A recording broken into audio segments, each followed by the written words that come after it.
No, it's a pleasure to have this opportunity. I really appreciate that you're actually getting to answer questions. It's a pleasure. I'd like to thank you from the bottom of my heart. Rabbi, I did send you before I started the recording. I have sent you I think Catherine sent you the questions I'm going to be asking, and if you can give me as much as detail as you want from your experience, your tradition, or scholarship, because obviously you're the scholar, you're the non-learned person. So as much as information is, just pretend that someone else who has no idea about this issue wants to know, and you can give them as much as information as you can. So I'll start off. But give me an idea from how much time we're dedicating to this. Well, as long as you guys want. It's up to you, Rabbi. I mean, we got to be reasonable. If it gets too long, people lose interest. So you let me know. Yeah. Well, in half an hour would be perfect. Exact. I have half an hour. That's it. 10:30 to leave. Yeah. Good. Okay. Excellent. Ready? First of all, okay, great. Thank you very much, Rabbi. Could you please explain to us that who is bin Yusuf in the Judaic tradition, the son of Joseph? Okay, I'm not sure what you got to clarify what you're asking. The sons of the tribe of Ephraim and Manasseh and the sons of Joseph, as you would understand. Now I understand what your question. Right, yes. Right. As you know, right. Joseph, of course, as you well know, was one of the sons of Jacob. Jacob and Rachel, in fact, that was, and he even looked like Rachel. It's made very clear in the Torah that he was a very good-looking young man, as Rachel was a beautiful woman. The Torah doesn't usually describe people's looks, but in this case, they go out of their way, so it must have been exceptional. And Joseph had two sons, Ephraim and Manasseh. And by the way, when we bless our children on Friday night, we say, may you make the boys like Ephraim and Manasseh. Why? Because in the earlier parts of the story, all the brothers are fighting each other, right? The brothers tried to sell Joseph into slavery, almost killed him. Isaac and Ishmael are fighting with each other. Jacob and Esau are fighting with each other. So the rabbi said the first brothers who shared each other's toys were Ephraim and Manasseh. So we bless them. They should have peace like Ephraim and Manasseh. So when the tribes split up, when we talk about the 12 tribes, it's interesting.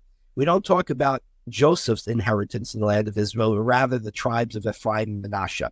His children became the identified tribes of Ephraim and Manasseh, and they were part of those who inherited land when we entered the land of Israel during the conquest by Joshua. Thank you very much. So what is the role of when the 12 tribes, obviously when they separate like they have been for the past 2,700 years, what is the role of the son of Yusuf, the birthright they've been given when the tribes are split and actually lost? Do they have any specific roles, the tribe of Manasseh and Ephraim? Well, they did inherit land, and you're absolutely correct. When the Assyrians came in around 720 BCE, yes, and they destroyed the northern kingdom of Israel. The northern kingdom was called Israel. The southern kingdom was called Judea or Yehudah, which is why we're Yehudi. We're Jews because we come from Judea, right? Because until then, we're just Am Yisrael, B'nai Yisrael, we're the children of Israel, the children of Jacob. And then Israel, the northern kingdom, is destroyed. Ephraim and Manasseh are also amongst those tribes that are defeated, and they do two things. Some of them go into exile, and the exile by the Assyrians was a very terrible exile. Why? Because they split the people up and spread them throughout their kingdom, so they lost their identities. Babylonians, later, they did the opposite. They took the exiles, they placed them in one community that would be cohesive, because they thought that then they could develop a good social structure and develop the economy of Babylonia. And they were right. That's exactly what happened. But these tribes were scattered, and we lost, they're called the lost tribes. Why? They lost their identity. Now, understand that many of them did not go into exile. They fled south to Yehudah, to Judah, and they were absorbed in the south as part of the Judean heritage and lost their individual identity. And that towards the end of times in Jewish eschatology, do the 10 lost tribes and the tribes of Manasseh and Ephraim, or the children of Joseph, do they have any? Yes. The Jewish. in Ezekiel, in one of his chapters, which is eschatological, right? And he predicts the rebirth of the Jewish people and the story of the Valley of the Bones, right? Ezekiel is the prophet who lived in Babylonia when the temple was destroyed. He had already been exiled 10 years before the destruction of the temple in the first exile. People forget about that first exile, but he was apparently had a leadership role, and he was exiled. And he prophesied the destruction that would come in 586. And he also prophesied the reconstruction of the temple and the rebirth of the people of Israel. And so in his prediction, he sees the northern kingdom and the southern kingdom reuniting into one Am Yisrael, one people of Israel, and then all the tribes are reunited into one nation. The tribal, we started out as a tribe, obviously, we're tribal. Everybody was tribal in that period of time. And eventually the tribes intermarried, meshed, the economy meshed, the borders collapsed, and we became one nation. So that it's almost impossible for anyone to trace their heritage back to anything but Judea, because everything just connected us. And what do we have left? Kohen, Levi, and Yisrael. So the tribes in the eschatological view of Ezekiel, and later on, of course, other prophets, there would be a rebirth of the people of Israel. There wouldn't be a northern and southern kingdom. We would be reunited. He talks about, he has a prophecy about the sticks that are going to be reconnected. And all the tribes will be reestablished in the homeland, but one homeland, not a divided nation. Okay, and is the belief like in this, the 12 tribes uniting spread amongst all Jews, or is it just specific fringe? There's the idea of a rebirth of the Jewish people in its homeland, which we proudly called Zionism. We've been Zionists since Abraham went to, right? Since Abraham and Sarah went to Israel, we're Zionists, right? Zion simply means Israel. It's a beautiful word in the Bible for Jerusalem, but it refers to all of Israel. So the Jewish people have been from their very birth, from the moment, the first line, Lech Lecha, Me'artzecha, leave your land and go to the land I will show you, which is the land of Canaan, the land of Israel. And so the rebirth of the Jewish people on its own homeland as one united nation has always been a hope of the Jewish people. What do we say, the last thing we say in the Seder on Passover night? Next year in Jerusalem, L'shana haba b'Yerushalayim. What do we say after we sound the shofar Yom Kippur at Nila to end Yom Kippur? L'shana haba b'Yerushalayim, next year in Jerusalem. Every single Amidah, every single prayer we recite morning, afternoon, and evening talks about Zion, talks about rebuilding Jerusalem. Bonei Yerushalayim. God rebuilds Jerusalem. So it is unified. Now, have there been in history those who believed the people of Israel would live in Israel, but not as a political entity? Yes, there has been that belief. It's a minority belief. There were those who were opposed to that in the 1800s when Zionism was reborn under Theodor Herzl. The Reform movement opposed it. The Orthodox movement opposed it. They thought Jews should live in Israel, but not have a political entity. The Holocaust put an end to that because it taught us that without a political entity, you don't have an army. Without an army, you're dead. Simple as that. Are there today some anti-Zionists? Yeah, there are. There are people in America who hate America. There are English who hate England. There are Irish who hate Ireland. Every country has its traitors. But to believe that the Jewish people are not entitled to, and I'm talking borders, I'm just saying the concept, to believe that the Jewish people are not entitled to have a political entity in the land of Israel, their own sovereignty, is a heresy in Jewish tradition. We've always believed that. And a lot of the, when it comes to the Messiah, which according to Judaic tradition is the son of Dawood or David, the Christians believe that there's not much of a difference between the son of Joseph and the son of David. According to their eschatology, at the end times, they say it's the one person. Now, how would you shed some light? Are they the same entity, or are they two different people? You know, the preoccupation with the Messiah being a person as opposed to a period of time, as opposed to a movement, that's Christian. Jews are not preoccupied with the Messiah. There's no rule that says it's going to be a person. It could be a group. It could be a movement. It could be a period of time. The idea that it comes from David, we have to understand, is not a racial or it's not genetics. That's not what it means comes from David. What does David represent? Sovereignty in the land of Israel. David, Melech Israel. David is a symbol. He represents sovereignty in the land of Israel. So when they say the Messiah will come from David, it means the Messiah will come and establish the Jewish people in its homeland. And in addition to that, every nation will live within its borders peacefully and respect the borders of everyone else. That's the concept of the Messiah in Jewish tradition. Not that everyone becomes one nation. Not that everyone becomes Jewish. Not that everyone becomes Christian. Everyone believes in the one God, and everyone respects the borders of the other nation. It isn't one language, one culture, one religion, except monotheism. This is not, we're going to convert everybody to Judaism. We don't have the same Christian belief. So when we say that the Messiah comes from David or comes from Joseph, all it means is the Messiah comes from the tradition of sovereignty of the Jewish people on its homeland. That's exactly what born-again Christians believe. Evangelicals believe unless the Jewish people are in its homeland with sovereignty, then in their view, Jesus won't come a second time. In our view, whoever comes will be the first time. Yes. And so, Rabbi, did you actually know there's been a lot of claims throughout the world, throughout history, that people claim that they're the lost 10 tribes of Ben Israel. Yes. There is some compelling evidence. Oh, yes, absolutely. There is no doubt. There's no doubt that we have discovered people whose traditions go way back to the exile in 720. They were scattered. They preserved some traditions.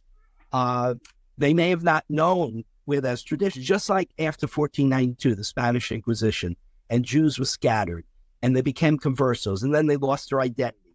I've met many people who would tell me, I say, why are you interested in converting? I happen to be an administrator of a conversion class. And many of them told me, well, you know something, I grew up and my grandmother would light candles on Friday night, but she never knew why. Or, there was a week in April where we didn't eat bread. We ate this flat, horrible, tasteless thing. Didn't know what it was called. In other words, traditions are amazing. They don't die easily. People preserve them. Oh, yeah. So So now they've been disconnected from the Jewish people. In the case of the conversos, hundreds of years. In case of those who came from Assyria, thousands of years. So they have a connection. They may even have preserved the Ethiopians. That's what we found with the Ethiopians. We find the Ethiopians. Now, did they convert to Judaism? Did they come from Assyria? No one can establish that. But there's no doubt that those traditions did not disappear. The genetics did not disappear. They intermarried, right? But look, I have cousins who are blue-eyed and blonde, right? My grandchildren are blue-eyed, almost all of them, right? Why? Because we came from Poland and we came from Russia. And this one married that one, but never lost their Jewish identity. In many cases, they intermarried, lost their Jewish identity, but they preserved a little bit of Jewish ritual.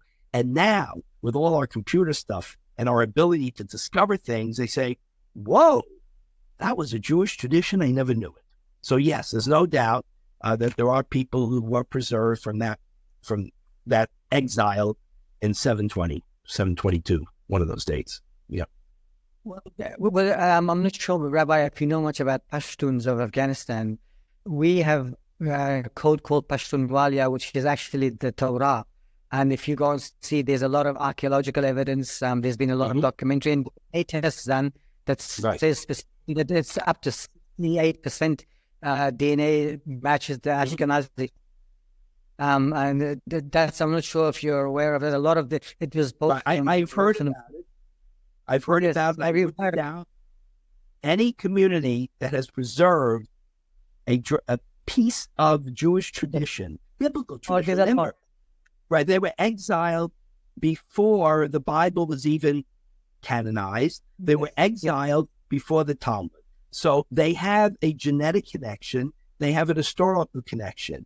If they wanted to actually become part of Talmudic Judaism, then they would convert to Judaism. If not, they preserve their traditions, which have a lot of the 5 books of Moses in it, but not all of it, because the book of Deuteronomy hadn't even been written yet when the exile took place, the first exile. But they probably preserve some history and some traditions and the most important thing is that if they preserve the moral and ethical teachings of the Torah, then they are at a good path. If they ever wanted to be part of the Jewish people again, because they've been disconnected for so many thousands of years, they would go through a conversion process. I'm sure people have. Yeah, that's the question I was going to ask you. My follow-up question is that, like, just for hypothetical reasons, the Pashtuns of Afghanistan or Pakistan are Israelis. They're the Bani Israeli, the children of Yaqub. And so how does, because they've been so far apart, 2,700 years, different cultures, even they've different religions, they're standing on different side of the spectrum. How can it be a reunification?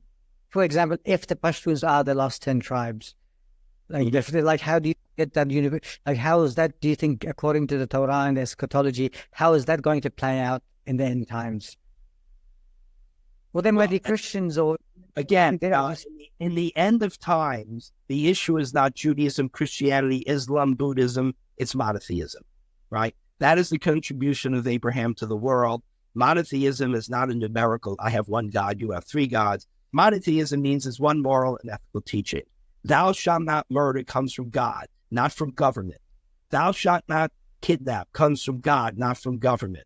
Thou shalt not commit adultery. All these things, as basic moral, ethical teachings, are not created by a culture or a society. It comes from God. That's monotheism.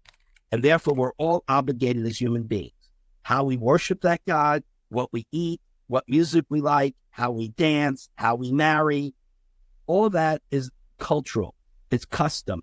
If it's based upon that morality that comes from the one God, that is the end of the world. That's good, not the end of the world in a bad way. So it's very possible that we will have all these different cultures, all these different religions will be rich because of it. It'll be enriching to have all this different type of culture. But in the end of times, it's not. It doesn't mean that everyone's converting to become Judaism and putting on tefillin in the morning. That's not what it ever meant. It's a moral. It's not a ritual. It's a more. And in fact, the rabbis say at the end of time, if there's a messianic time, most of the commandments won't be necessary anymore because the commandments are meant to teach us moral and ethical values. In the end of times, there will be in our heart the moral and ethical values. Won't even have to observe all the holidays. So the rabbis see the end of times as a monotheistic movement in which everyone respects that every human being is created in the image of that one God. If you believe every human being is created in the image of God, you're not going to murder, you're not going to rape, you're not going to torture, you're going to respect. So any religion that murders, rapes, tortures in the name of religion is an abomination. It's an abomination to the world and an insult to God. Absolutely, I agree with that. That's a very good way to put it, Rabbi. I really like that. So, and one more thing, right now, if you look at the political, that you've got, the whole world is standing against Israel at the moment. Israel is being literally isolated by its friends and allies and enemies alike. And you can tell, like, as if it's the whole world's ganging up on them. Do you think that this is the time that the Bani Israel would actually unify? And what role do you think that the the tribe of Mani and Ephraim are going to have towards building the temple and having the Messiah come after the reunification? Excellent question. Let me give you a caveat. I know we feel like the whole world is against us, but let's understand there are political parties and political leaders who make decisions. It doesn't mean it reflects the entire community. In America, we're lucky if someone gets 52% of the vote, we think it's a landslide. Because nobody gets, right? Jews get. In Israel, nobody gets 50% of the vote. Nobody ever wins a majority, right? You know, in our country, we have an election once every 4 years. In Israel, they have elections once every 4 months. So, but here's the truth. Israel polls, in terms of support in America, 75 to 80% of Americans stand behind Israel. There's no other issue in the country except apple pie, maybe, and I'm not even sure that would win anymore, right? Ice cream, maybe ice cream could pull 75%, but only Israel. And Israel is the single most united issue amongst Americans. So if things are being done by our government that seem to be less supportive of Israel, and recently we've seen that, doesn't mean it reflects the world. It doesn't reflect even necessarily the American people. Now let's go to NATO, right? There are demonstrations, but they're tiny minorities. So they had 400 people, of which half of them weren't students at Columbia.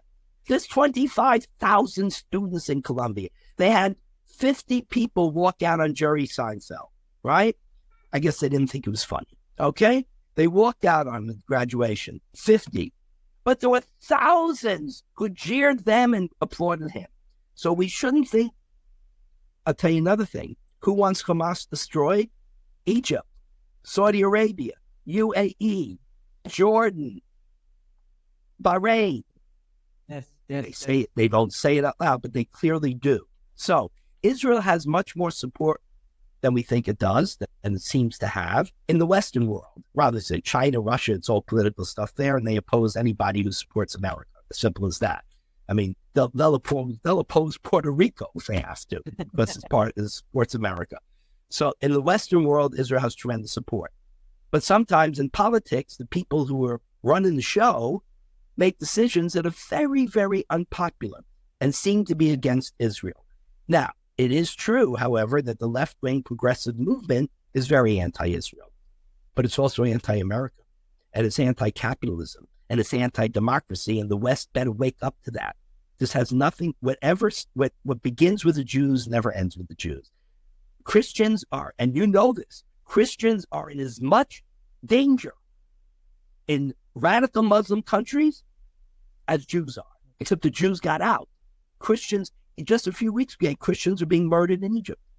They were attacked in their churches. So we have to understand it starts with Jews and it goes to Christians. So we have to understand this is a danger of Western civilization. But Israel enjoys enormous support, but we have to activate politically to make sure that support is translated into political action. So far, the support for Israel in this war has been tremendous. Now it's starting to back off because of pressures in the American election. And one can analyze it this way or the other way, but clearly what's happening right now is an attempt to secure the votes of Wisconsin and Michigan. We have a joke that we tell today. Biden's two-state solution is Michigan and Wisconsin. That's his two-state solution. He has political issues. People make decisions to win elections, and then the day after the election, they reverse everything they said they were going to do, and they go back to who they were. So I think, but to get back to your exact question, I believe that when Israel is in trouble, or Jews are in trouble, the world's in trouble. Hitler started with the Jews, and when it was over, 70 million people were dead. 70 million people were dead. Stalin persecuted Jews in the beginning, and then he starved to death 40 million people. So when it starts with the Jews are the canary in the mine. You send in the canary, and if it falls to the ground, you know there's danger. That's us. We go into the mine, we get clobbered, we retreat, we regroup. But the world sees, there's trouble there. Tell you one interesting story. I know we're going to run out of time soon. I grew up in Miami. So when the Cubans came in the 1960s, many of them became my teachers, my friends. I used to golf with my best friends was a Cuban Italian, by the way, but mother from Cuba. So I got to meet a lot of Cubans. My calculus teacher in high school was a Cubano, not Jewish, a Christian Cuban. So we asked her the obvious question, why'd you leave? You were a PhD teaching University of Havana. That's a damn good job. You were protected, weren't you? She said, oh yeah, I wasn't in trouble at all. They needed me. Why'd you leave? She says, I'll tell you the truth. My father always taught me, if the Jews ever start to run with them, because we're all in trouble. And she was a Catholic. She says, so I saw my fellow Jewish professors leaving, and I plan to leave too. She says, I've come to America. I have to redo my PhD. It's a lot of hard work, but it's the most wonderful thing I ever had to do in my life because I am free now. And here I am in America teaching a lot of Jews how to study calculus. So that's what it is. If Israel's in trouble, France is in trouble. Germany's in trouble. America's in trouble. The West is in trouble. Where Israel goes, the entire West goes. Where goodness goes, where justice goes, the West is in serious trouble because we're filled with chamberlains. People who kowtow to evil. And when you kowtow to evil, evil grows stronger. It doesn't compromise. It gets stronger and stronger. And we're facing some serious evil in the world right now. It's not Hamas, it's Iran. We are kowtowing to the real demon, and that's Iran. And do you think that this time for diplomacy has finished? A time has come now that the only solution to the problem of Bani Israel would be war, to get it over and done with once and for all, rather than, because it's been ongoing for the past 75 years. And I think we have had some excellent success in diplomacy. Bahrain, UAE, Saudi Arabia is on the way. Egypt is a cold peace, but they say in Yiddish, I'll say it in English, a cold peace is better than a hot war. Okay? Absolutely. So Jordan, peace. So diplomacy has got a long way since Begin and Sadat heroically created peace. Now, the problem is Iran and their proxies, Hamas, Houthis, and Hezbollah. With them, there is no diplomacy. The only diplomacy is strength. It's like a bully. The bully comes, you break his nose, he retreats, right? If not, more bullies show up. So yes, when it comes to Hamas, there is no diplomacy other than you can surrender and not die, or you keep fighting and die. There is no negotiation with Iran. The Iranian regime must eventually be toppled. They're evil. In their blood, they're evil. They hate the West. They hate Jews. They hate Christians, and they are violent. They hate their own people. My God, look how they suffer. Right? Look how you suffer. How your relative, perhaps you still have relatives there. The Afghans are suffering under the Taliban. It's a horror, and nobody in America cares. Right? Yeah. They care about Gaza. They don't care about Afghanistan. Right? Gaza could thrive if they get rid of Hamas. Afghanistan could become a great country if it got rid of the Taliban. Right now, they are being tormented, particularly the women. And the West state stays quiet as women are put back in the 11th century. So you know what it is. You know what it is to live under radical Islamic rule that has no respect for creation in the image of God. And dear Rabbi, you said something so beautiful just about a few minutes ago. It's about monotheism, morality. It's about doing the right thing. You're right. You put it so beautifully. That's the essence of Bani Israel. That is why Bani Israel, the children of Jacob, was created, is to become ambassadors of God. Now, the last question I have is that as a nation, a lot of the Palestinians in the world say that Palestine doesn't belong to the Bani Israelis. And I personally, who identify myself as an Israeli, Bani Israel, the children of Jacob, and especially with Joseph, that land does belong to us because it was given to us when David was conquering Goliath. Everyone knows that story. Right. How come now all of a sudden the same historical, biblical, factual event is gone out the window? And just because the Jews or the Bani Israelis, the Israeli Pashtuns or Israeli Jews, didn't have power, as you said, didn't have borders, didn't have a government. Yeah. Now you don't have any right over that, but that's according to their own religious books.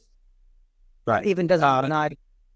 Exactly. What that left-wing progressives have never allowed facts to get in the way. They're ideologues and they make up their own facts. We always tell them you're entitled to your own opinions. You're not entitled to your own facts. The presence of the Jewish people in the land of Israel has been since Abraham. We have archaeological proof. We are the people who have been there way before, several thousand years before the Muslim religion even arose, right? We've never left the land of Israel. Even when we were exiled, we still had Jews there. We never left a desire to return. So this place called Palestine, and it was named Palestine by the Romans, by the way, because they didn't want it to be called Judea anymore because they wanted to put down the rebellious Jews. and take away the name Judea to humiliate them. They had defeated us in the year 70 and again in the year 135 in the Bar Kokhba rebellion. So Palestine, as they call it, is a Roman term. But the land of Israel, the land that was known as Canaan in the early years of the Bible, has always been inhabited by the Jewish people. There have been 2, now 3 sovereign Jewish communities there. So all of this is fiction. They're lying. The UN lies. The left-wing progressives lies. But most of the world knows it's a lie. Most of the world knows the Jews have always been there. And we offered them, in 47, the UN offered the Arabs a state in Palestine. They rejected and they attacked. In 1967, they attacked again. And after that, 3 times, the Jewish people, the Jewish state of Israel, the nation state of the Jewish people, the country called Israel, has offered the Palestinians their own state on 98% of the West Bank, all of Gaza, and then trade some land in the Galilee for some land in the West Bank. They rejected it by attacking us in an intifada that cost 1,100 Israeli civilian lives. Right? People have already forgotten that. So the only reason there is not a Palestinian state today living next to the Jewish state is because the Palestinians want a one-state solution, an Arab state, a Muslim state with no Jews and no Christians who aren't willing to live there as second-class dhimmis, citizens, right? So that's their goal, and they will not be allowed to achieve that goal. If they ever can reach the point where they want to live next door as neighbors with shared economic concerns, shared cultural concerns, in peace, there will be some form of Palestinian state, maybe be part of Jordan, maybe independent. But right now, if you know when they say free Palestine, what they should say is free Palestine from Hamas, because Hamas rules as a dictatorial, evil, cruel regime in Gaza. The Gazans have to make a decision. Either they want to live peacefully in that region or they will suffer war eternally, because the Jewish people are going nowhere. We're in the land of Israel permanently. That's our homeland. Nobody wants to fight. Nobody wants war. They thrust war upon us. We didn't ask the Japanese to bomb us in 1941. We didn't ask Germany to invade Poland in 1940, right? They started it. We will finish it. And just lastly, just one more question, if you don't mind, Rabbi. You've been great. Sure. That'll be it. Yeah. You just said Iran was a threat. Like the Israeli Pashtuns that for nearly 2,000 years, our grandfathers have kept orally, traditionally been telling us that we are Bani Israelis. We are Bani Israelis, even but today, the Pashtuns have completely forgotten about who they are and what their role is. For example, if Iran doesn't stop what it's doing, as Israeli Pashtuns, the tribe of Ephraim and Manasseh, what would your thoughts be? What your thought on my statement? Wouldn't it be our duty as the brothers and the cousins of the Israeli Jews, that the Israeli Pashtuns stand up and fight side by side against the evil that is destroying the fabric of the children of Jacob? Absolutely. It's not only your duty as quote unquote cousins coming to help, it's your duty as human beings. Has nothing to do whether you're a Pashtun or not, whether you're a cousin or not. This is not a political struggle. This is evil versus good. You either stand with evil, you stand with good. Now, if you see yourself as cousins, well, you're going to fight a little bit quicker and stronger, because we fight for our cousins. But this is for the whole world. There will be a war with Iran one day. There was going to be a war with Hitler one day. If they had fought Hitler in the early days, it would have been over in a few months, because he wasn't capable of fighting the war. But we delayed and we delayed and we delayed. And then it cost the world 70 million people, 6 million of whom were Jews. If we don't confront Iran now, there will be a war, but it will be much more destructive. If we don't destroy Hamas now, there'll be a bigger war, and more Jews will die, and more Gazans will die, more innocent people will die. If you don't stop evil early in its track, you pay an enormous price later, because it doesn't go away. It gets stronger and worse. And Rabbi, like if, for example, your following what our great-grandfathers were following thousands of years ago. But the Pashtuns now have obviously assimilated and changed religions, become Muslims. Do you, according to Judaic tradition and your knowledge, do the people who've actually lost in touch with their traditions and their roots, are they still equal to the Israeli Jews? Well, they're pure monotheists. If they follow the true Torah, if they follow the true path of peace, and they learn to respect all other monotheistic religions and stand with good, then they're going down the right path, and they can be great allies, great friends, not just of Israel, but friends of America, friends of goodness, friends of democracy, friends of freedom, friends of respect for human rights. And yes, they can go that way. There's no question about that. And if they come as cousins, great. You know, the Druze in Israel, who are some form of, I'm not sure. No, it's a secret religion, so we don't know. But they're not Jews, not Christians. Something connected with Islam, right? They fight and die right this moment for the land of Israel and the people of Israel, because they understand if they are ever taken over again by Muslims, by radical Muslims, they're in trouble because they're persecuted. The reason why I asked is that, so sorry. Yeah, we need to bring it to a close. I have to get going. Last thing is that the reason why I asked is because that, as you said, it is the duty of the other 10 tribes as well to fight for the covenant land, because don't forget the covenant was just made with the 2 tribes; it was the whole 12. So the responsibility of the 10 tribes, amongst others, to come and actually take the step forward first. Correct. At the end of the day, our family is a family. So that's why the responsibility of all those descendants of Abraham, including the descendants of Ishmael, the Arabs and the Muslims, who believe in the true one God of peace. They have to fight with us as well. Absolutely. This is good against evil. It should be all of the monotheistic religions. Within Islam, you have a radical Islamic group that is distorting what Islam stands for and giving a really bad reputation to it. And Islam has to stand up, and Arabs have to stand up, says, that's not us. That's not us. Thank you very much for your time, Rabbi. Really a pleasure. What a pleasure talking with you. And you've answered my questions to the best of your ability, and you've informed us a lot, and you've given us a lot of information, and I can't thank you enough from the bottom of my heart. It's a pleasure to have you, and I really, really appreciate that, and God bless you, and may Hashem give you peace and blessings in this world and in the next. And thank you for the support and for your identification historically with the Jewish people, morally with the Jewish people, ethically with the Jewish state. You stand on the side of good. Thank you very much. Have a beautiful afternoon. Say hi to Kat. Okay? Bye. Take care. Bye-bye.